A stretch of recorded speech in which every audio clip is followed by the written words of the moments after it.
All right, guys, this morning we're going to be talking about something that sounds made up. We're talking about Flux. Now, it's actually a really simple concept to understand, and it's very intuitive. Flux means basically the difference between the calories you take in to maintain your weight, okay, plus the exercise you do, and the calories you would need to take in if you didn't exercise at all, okay? An example of this would be, let's say you need 1,700 calories a day, okay, to get up, drive to the office, sit on your ass in your cubicle all day, drive home, watch Netflix, and go to sleep. More than 1,700 calories, you gain weight. Less than 1,700 calories, you lose weight. Let's say the same person were to take in 2,000 calories a day, okay? He's taking 300 calories a day more than he needs, but he increases his physical activity, his exercise, to accommodate them. So he's burning an extra 300 calories, taking in an extra 300 calories a day, okay? Now, I know everybody out there is going to be like, well, a calorie is a calorie, and you don't really need to exercise, and the law of thermodynamics, and all you have to do is diet. You don't have to do cardio. You don't have to work out. And, he's not going to gain weight or lose weight if he's taking in 2,000 because he needs 1,700, but he's burning the extra 300. That's true. But don't tell me he's going to have the same body composition. Don't tell me that if somebody sits on his ass all day, takes in 1,700 calories a day, and doesn't gain or lose weight, he's going to have the same body composition as a guy who takes in an extra 300 calories a day and works out to burn off the extra 300 calories a day. Okay, it's not going to be the same body. Now, let's take Flux to an extreme level. A really high level of Flux would be, let's say this same guy, takes in 2,700 calories a day. 1,000 calories a day more than he needs to live on. Then he does 1,000 calories a day of extra physical exercise to burn them off. Just like the other two guys, he's taking in exactly how many calories a day he needs, okay? And he's not gaining weight and he's not losing weight, but there is no way in hell that you are ever going to confuse the body composition of a person who takes in 1,000 calories a day, burns 1,000 calories a day, more than he needs, okay, and a person who just barely takes in what he needs because he's too lazy to go to the gym, okay? It just doesn't work like that. So I'm going to give you an example of this myself, okay? I take in a lot of calories. I'm on this lean bulk, okay? I was also burning a lot of calories, okay? I would basically start off my workout with like 20 minutes of isometric holds, bridging, planking, handstands against the wall, isometric work, okay? That was my warm-up. Then I went ahead and I broke a sweat. If I was doing upper body, I'd do a half an hour of jump rope intervals. If I was doing lower body, I'd warm up my legs with like several sets of, burpee intervals, squat tuck intervals, stuff like that. Then I'd go ahead and do my strength training, my weighted pull-ups, my weighted dips, my body weight dips, stuff like that. Then at the end, I would go ahead and stretch again, and I do some old school karate on the bag. Nothing special. I would just do, like 5 reps right and left, a couple sets of like elbows, low elbows, palm strikes, low palm strikes, knees, kicks, whatever. So that was like maybe a half an hour, or so. That was a lot of calories I was burning, and that was a lot of calories I was taking in, okay? And I was building muscle and burning fat at the same time. And I'll tell you how I know this. The reason I know this is because the scale is going up, okay? That's when I gained this like 10 pounds that I've gained recently of muscle, but my waist was going down. Like I would measure myself and my waist would get smaller, but the scale kept going up. My shirts got tighter around the shoulders, looser around the waist. My pants got tighter around the thighs and my ass. My pants got looser around my waist, okay?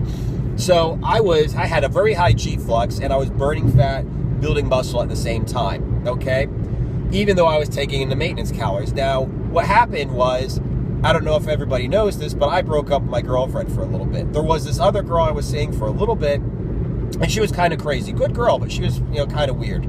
And she would freak out a lot and spending too much time in the gym and whatever. And just to keep the peace, I basically cut down my workouts to the point where I was just going there, stretching, doing my strength training, and then leaving, okay? I wasn't doing my isometrics, I wasn't doing karate, I wasn't doing, cardio really.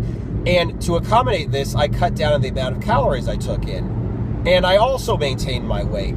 But let me tell you something, even though I was getting stronger on my lifts, because I was pushing it hard with the weighted calisthenics, I was not nearly as good looking, basically. My body composition wasn't nearly the same. Not to mention the fact that obviously my karate technique went down because I wasn't training it anymore. Obviously my endurance went down because I wasn't doing any cardio anymore.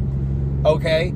So, but I wasn't even looking as good. So for all the people out there who say, oh, you don't have to do cardio, bro, just eat 500 calories less so you don't have to burn 500 calories on the treadmill, that is not true. Yes, it's true if you look at weight on the scale, but if you look at your body composition, do you want to look muscular, you need to take in a lot of food, you need to burn a lot of food. The first time I heard about this concept was from a guy. He was actually, and I'm going to link the one of the articles he wrote on T Nation, I'll link that below in the description. He was he's an actual nutritionist. He's not a bro scientist. He's actually went to college for this shit and learned it properly. And he was the nutritionist for the Olympic team or something like that. And, he says he just saw this chick who was in insane physical condition, okay? Very low fat, very high muscle where she needed it. I think she was a speed skater. She had huge quads, something like that. And he's nobody told her that if you work out longer than 45 minutes, you're going to burn muscle. Nobody told her if you do too much cardio, you're going to burn muscle. Nobody told her if you take in too many calories, you're going to get fat. Nobody told her she needs to do if it fits her macros stuff. Whatever. Nobody told her all this stuff. So she basically just ate a lot all day and burnt a lot of calories through exercise all day. Okay? And she looked awesome. Okay?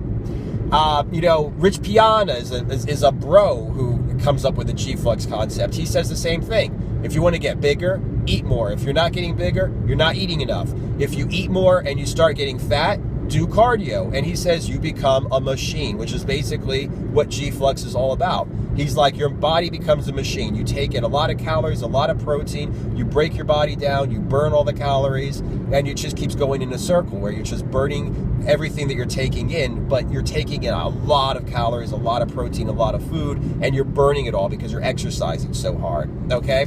And like I said, that's basically what it all comes down to. If you want to look at it like this, look at it like this. Let's say there's a guy, two guys have no net worth, okay? They have zero money saved. They have zero money to their name, okay? One of them makes $1,000 a month and spends every penny of it. One of them makes $10,000 a month and spends every penny of it. Now, it's true, okay? They're not saving any money, so they both have the same net worth. But look at the lifestyle that they have. If you're spending $10,000 a month and not saving anything, even though you have no net worth, you have a different lifestyle than a person who has $1,000 a month and he spends 100% of it. Okay, you're not saving any money, but you're living in a really nice, decent, middle class house. Okay, you have a brand new car. Okay, you're going out to eat in nice restaurants all the time. Okay, even though at the end of the day, you're not saving any money, you're just as poor, so to speak, as the person who only earns $1,000 a month. But the person who earns $1,000 a month is renting a 1970s trailer. Okay, he doesn't have a car because he can't afford a car insurance.